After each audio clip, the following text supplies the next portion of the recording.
नमस्कार। 10th class हमारा chapter चल रहा है राजनीतिक दल।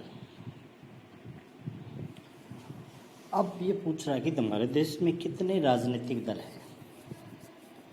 तो लोकतंत्र में नागरिकों का कोई भी समूह राजनीतिक दल बना सकता है, क्यों राजनीतिक दल लोगों का एक समूह होता है। जिन लोगों के विचार एक जैसे होते हैं वो लोग मिलकर अपना एक समूह बनाते हैं, एक दल बनाते हैं, उसको ही हम राजनीतिक दल कहते हैं। इस औपचारिक अर्थ में सभी देशों में बहुत से राजनीतिक दल हैं। भारत में भी चुनाव आयोग में नाम पंजीकृत कराने वाले दलों की संख्या 750 के आसपास है। 750 दल हैं भारत में, लेकिन हर दल चुनाव में गंभीर चुनौती देने की स्थिति में नहीं है होता। ये नहीं कि सारी पार्टियां चुनाव में कोई अब चुनौती पेश करती है। कई पार्टियां ऐसी भी है जिनको एक भी सीट नहीं मिलती। तो चुनाव जीतने और सरकार बनाने की होड़ में आमतौर पर कुछ एक पार्टियां सक्रिय होती है। जैसे अगर हम हमारी केंद्र सरकार की बात करें तो कभी कांग्रेस की सरकार बनती है, कभी बीजेपी की बनती है, कभी गठबंधन की। मतलब मुख्य ये दो ही पार्टियां हैं जो सक्रिय रूप से सरकार बनाने की कोशिश करती है। लोकतंत्र की बेहतरी के लिए कितने दलों का होना अच्छा है? कई देशों में सिर्फ एक ही दल को सरकार बनाने और चलाने की अनुमति है। तो ये कहता भी कई देशों में ऐसा भी है, जैसे चीन का हमने पढ़ा था, भी एक ही दल है जिसको सरकार बनाने और चलाने की अनुमति है। लेकिन एक वैकल्पिक राजनीतिक ढांचा खड़े करने के बाद से यहाँ पर इसने कहा कि राजनीति की नैतिक ताकत, तो ये आप छोड़ दो, आगे देखो इसमें। तो जहाँ पर एक ही दल है उसको हम एक दलीय शासन व्यवस्था कहते हैं। जैसे चीन में है, सिर्फ कम्युनिस्ट पार्टी है, वही चुनाव लड़ती है, उसी की सरकार बनती है। चीन में एक दलीय शासन व्यवस्था है। हालांकि कानूनी रूप से वहाँ भी लोगों को राजनीतिक दल बनाने की आज़ादी है, पर वहाँ की चुनाव प्रणाली सत्ता के लिए स्वतंत्र प्रतिद्वंद्विता की अनुमति नहीं देती। इसलिए लोगों को नया राजनीतिक दल बनाने का कोई लाभ नहीं होता, इसलिए कोई नया दल नहीं बन पाता।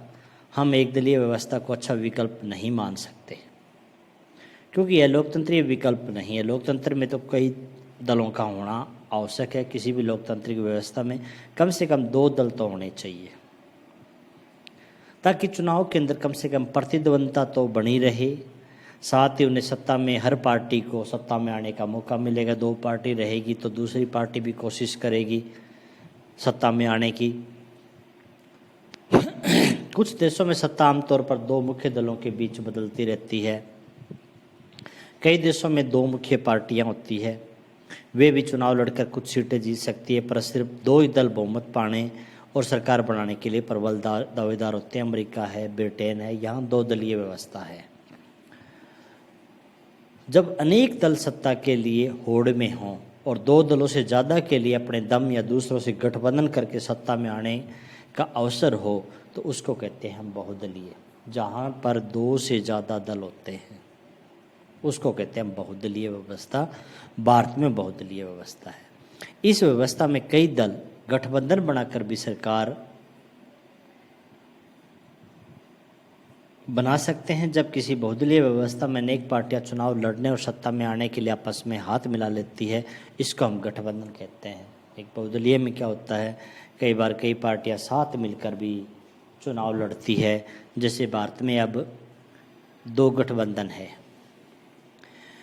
एक एनडीए है जो कि बीजेपी और इसके सहयोगी दलों का है, नेशनल डेमोक्रेटिक अलायंस, और एक है यूपीए, ये कांग्रेस और उसके सहयोगी दलों का है। तो भारत में कई दल हैं जो साथ में मिलकर चुनाव लड़ते हैं और फिर आपस में सरकार बनाने के हाथ मिला लेते हैं। ऐसी सरकार को हम गठबंधन की सरकार भी कहते हैं। जैसे 2004 के संसदीय चुनाव में भारत में ऐसे 3 प्रमुख गठबंधन थे, जैसे कि एक तो राष्ट्रीय जनतांत्रिक गठबंधन, जिसको मैंने आपको एनडीए बताया, एक संयुक्त प्रगतिशील गठबंधन जो कांग्रेस और उसके सहयोगियों का है, और तीसरा वाम मोर्चा। कुछ जो दल बचे उन्होंने मिलकर अपना एक तीसरा दल बनाया जिसको वाम मोर्चे का नाम दिया गया। अक्सर बहुदलीय व्यवस्था बहुत घालमेल वाली लगती है। इससे देश की राजनीतिक अस्थिरता की तरफ ले जाती है, क्योंकि बहुदलीय व्यवस्था में समस्या ये होती है कि गठबंधन की सरकार बनती है, एक दल को पूरा बहुमत नहीं मिल पाता, तो गठबंधन की सरकार में फिर सरकार कभी भी गिरने का डर रहता है, क्योंकि जो भी उनका सहयोगी दल है अगर वो समर्थन वापस ले लेता है तो ऐसी व्यवस्था के अंदर सरकार गिरने का डर रहता है। अब ये जो तीनों प्रणालियाँ हमने पढ़ी, एक दलीय, दो दलीय, बहुदलीय, इनमें से कौन सी प्रणाली बेहतर है? अक्सर पूछे जाने वाले इस सवाल का संभवतः सबसे अच्छा जवाब यही होगा कि यह कोई बहुत अच्छा सवाल नहीं है। दलीय व्यवस्था का चुनाव किसी भी मुल्क के हाथ में नहीं है। एक लंबे दौर के कामकाज के बाद खुद विकसित होती है। समाज की प्रकृति और इसके राजनीतिक विभाजन, राजनीति का इतिहास और इसकी चुनाव प्रणाली, सभी चीज़ें अपनी अपनी भूमिका निभाती है। इसे बहुत जल्दी बदला भी नहीं जा सकता। हर देश अपने विशेष परिस्थितियों के अनुरूप दलीय व्यवस्था विकसित करता है। जैसे अगर भारत में बहुदलीय व्यवस्था है तो उसका कारण ये है कि यहाँ 2-3 पार्टियाँ इतने बड़े मुल्क की सारी सामाजिक व भौगोलिक भिन्नताओं को नहीं समेट पाई, इसलिए भारत में अनेक पार्टियाँ लोगों की समस्या लेकर आगे आई। हर देश और हर स्थिति में कोई एक ही आदर्श प्रणाली चले, ये संभव नहीं है।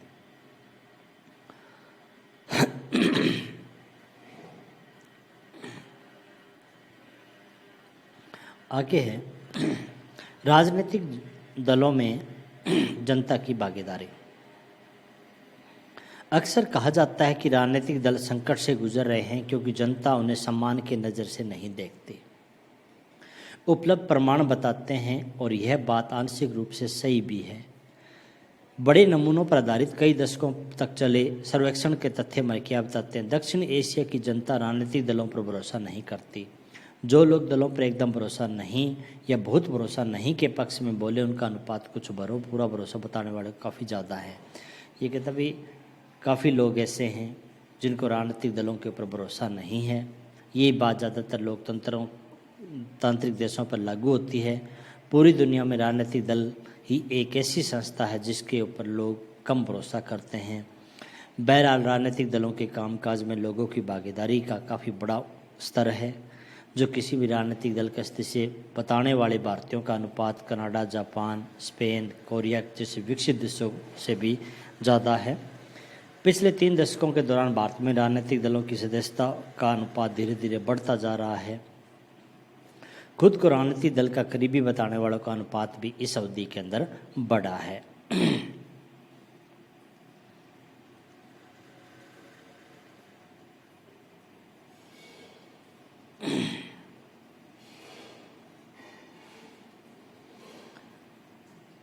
अब आगे है राष्ट्रीय राजनीतिक दल। हमारे देश में अभी हमने पढ़ा है 750 के आसपास दल हैं, लेकिन इन दलों को हम 2 भागों में बांटते हैं। एक राष्ट्रीय दल होता है, एक अक्षेत्रीय दल होता है।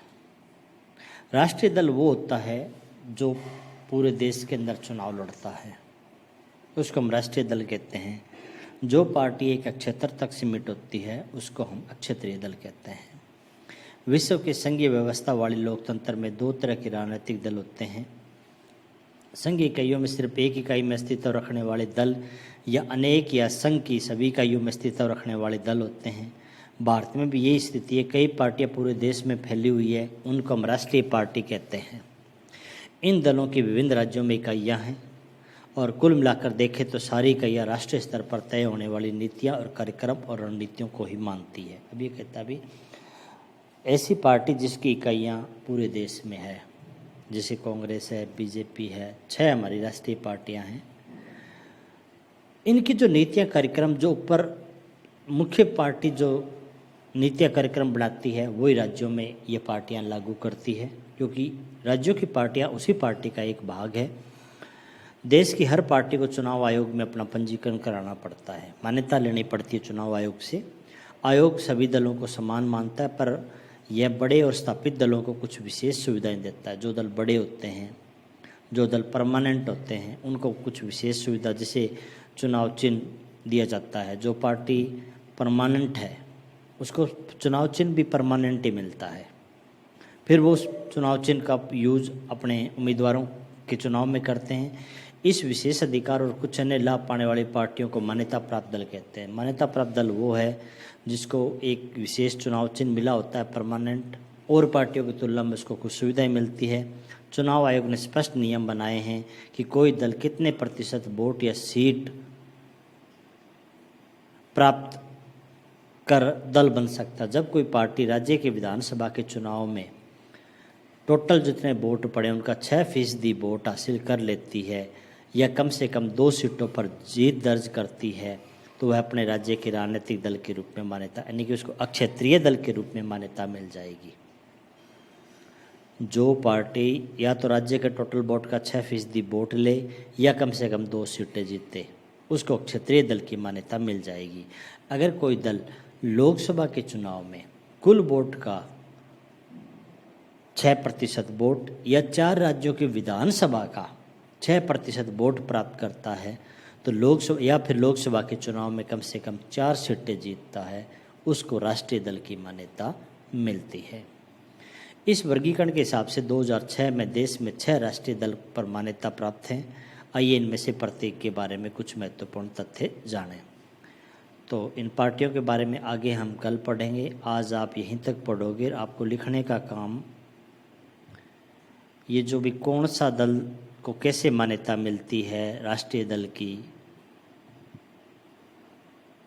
इसको यहाँ से आपको लिखना शुरू करना है। कौन सा राष्ट्रीय दल होता है, कौन सा क्षेत्रीय दल होता है, यहाँ तक लिखना है इसको। ये आपके लिखने का काम है। अच्छे ढंग से इसको आप याद करोगे, पीछे वाला भी पार्ट साथ के साथ आप दोहराओगे। धन्यवाद।